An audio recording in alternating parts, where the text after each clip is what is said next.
everybody, Danielle Thornton here, and I want to talk today about how to cope when you're in difficult situations, dealing with just regular stress or dealing with something bigger like a breakup or major like a loss.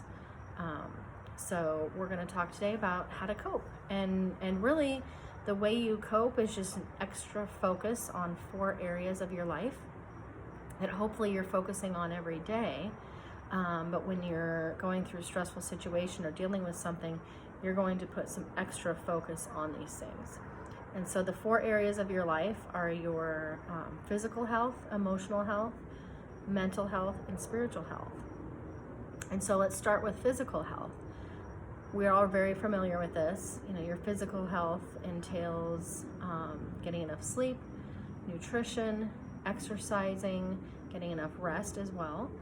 And so and all of these areas of your life are going to intertwine, right? If there's one of these areas of your life that is off, then it's going to affect all of the other ones.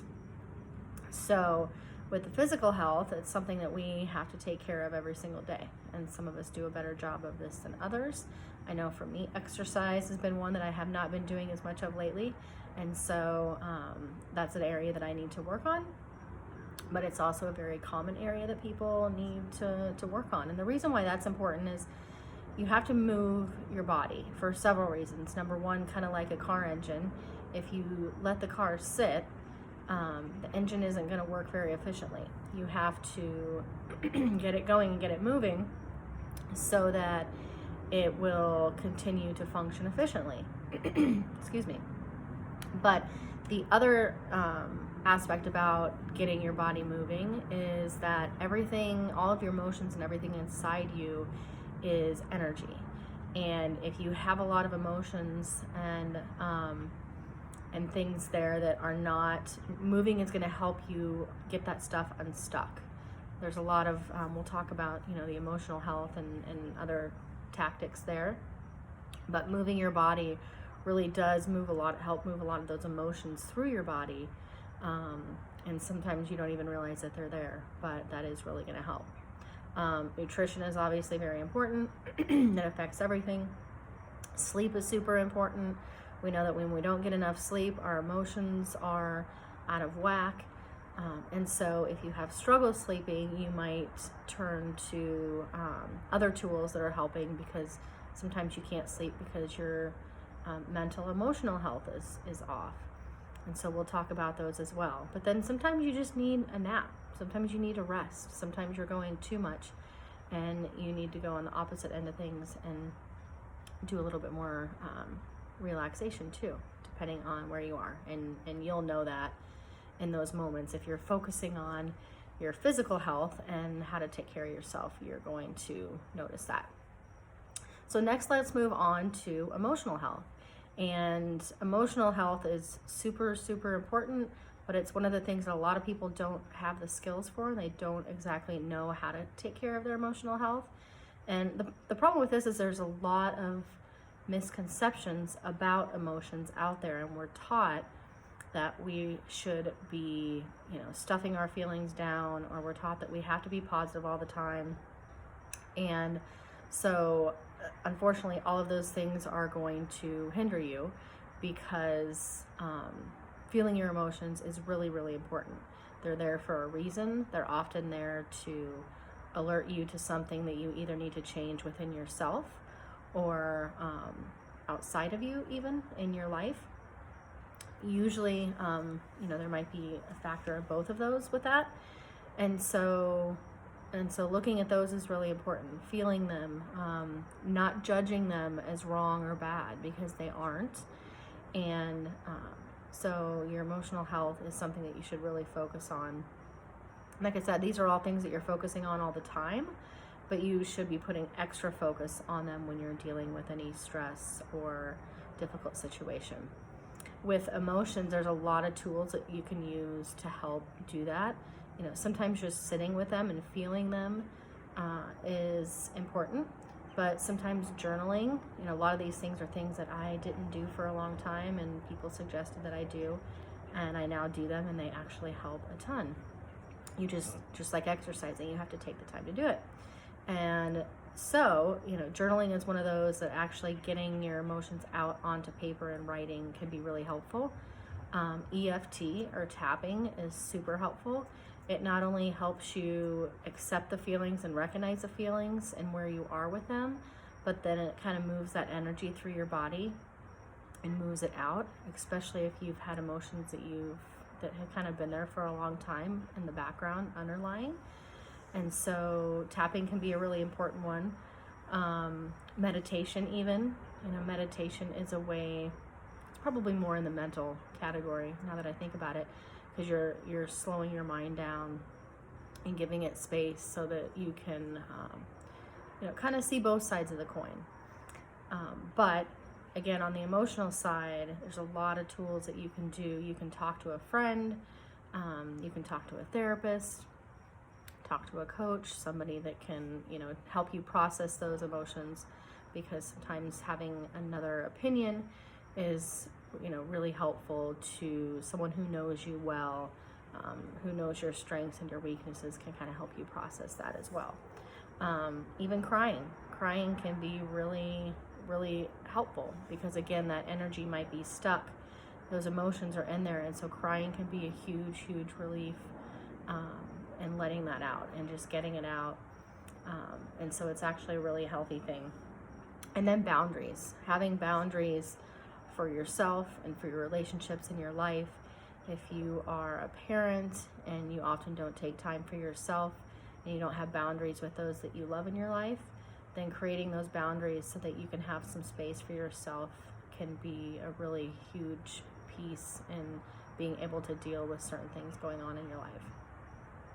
The third category is mental health. And we all, some of us have to practice this more than others. But if you are finding yourself in a really negative mental space, again, there's nothing wrong with feeling your emotions and paying attention to that. But if you find yourself consistently in a negative mental space, then it's important that you learn the tools to feel your feelings, but then be able to shift out of that. One of the great things that's super important, some people do it automatically, some people don't. Sometimes if you're focused on the lack of what you want in your life more than what you actually have, a gratitude practice is really helpful.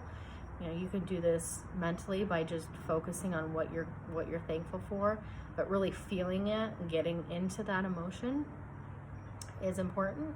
Or writing down every morning or every night before you go to bed or every morning before you wake up, write down what you're thankful for, or even what you're thankful that you are doing that's right.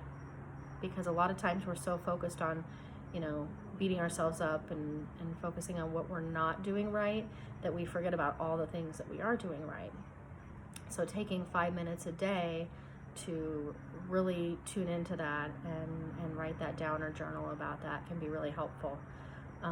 The other thing on the mental health side is looking at your limiting beliefs. What are those beliefs that are not serving you, the beliefs that keep you stuck, the beliefs that kind of keep you limited in life about yourself or about other people. These are really huge if you can determine what they are and how they're interfering in your life, and then switch them around to a belief that feels more believable, and you can kind of build up to something that feels really good, but you might have to start small. So determining what those limiting beliefs are is another really good task to help with your mental health. And then if you have compulsions that you're doing that aren't healthy, that make you feel better in the moment but don't help you long term, some of those might be reaching out to other people too much for reassurance or for acceptance and not doing that for yourself. It might be food or alcohol or drugs. For some people it's sex. There's all kinds of compulsions that people do that they feel like are helping them, leaning on other people too much and not really relying on yourself for that support. These are things that aren't necessarily helping you, and they're keeping you from growing. So really paying attention to those is important too.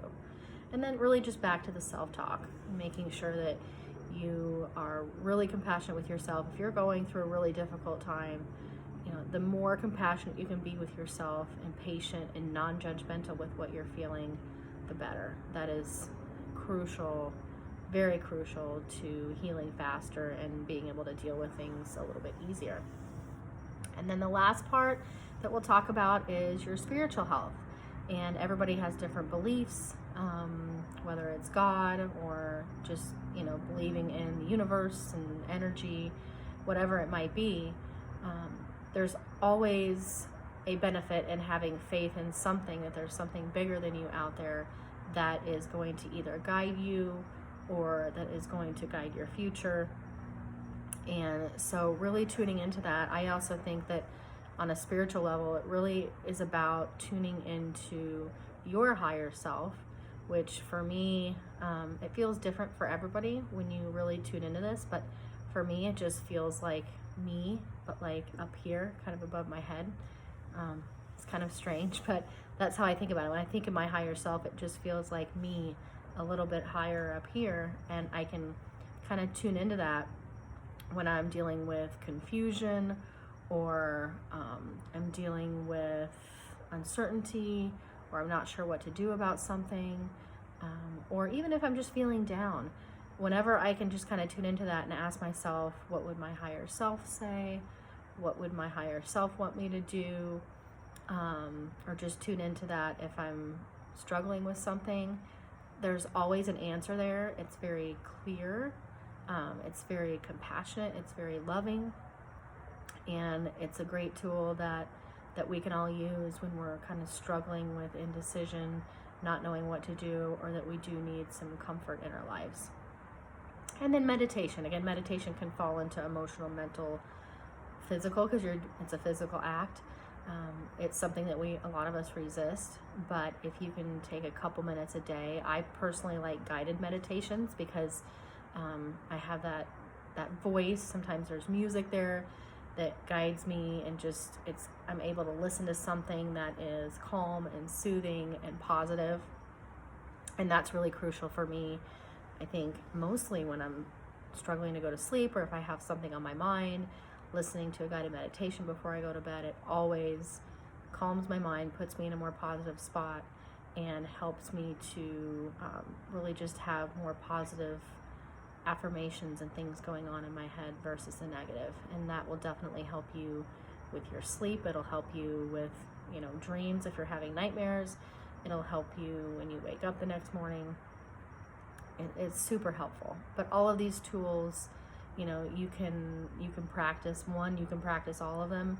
I practice them, kind of intertwined, and they've been really crucial. But the key is just to take those steps when you are dealing with something difficult, when you're stressed. The holidays can be difficult. So taking the time to really take care of yourself. Again, all these are things that you should be doing most of the time, but you really want to hone in on these when you're going through something difficult or stressful. And you'll start to learn what works for you and which tools that you enjoy better, and you might go back and forth from one to another. But hopefully this helped you when you are dealing with stressful situation or trying to cope. If you have any other thoughts or ideas that you use when you're coping with something difficult, definitely share those down in the comments. And actually I just had one pop up, which is even more important, which is having fun. Make sure that you want to feel your feelings, you want to deal with all this stuff, but you also have to have fun. And so schedule time to go for a walk, schedule time with your friends, plan a trip. Really make sure you're intertwining all this with things that bring you joy and happiness, because that's really where it's at, right? And so if you have any comments, questions, definitely post those below. Make sure you subscribe to my channel so that you'll get more information just like this. And if you enjoyed this video, also click like, and I hope you guys have a wonderful day.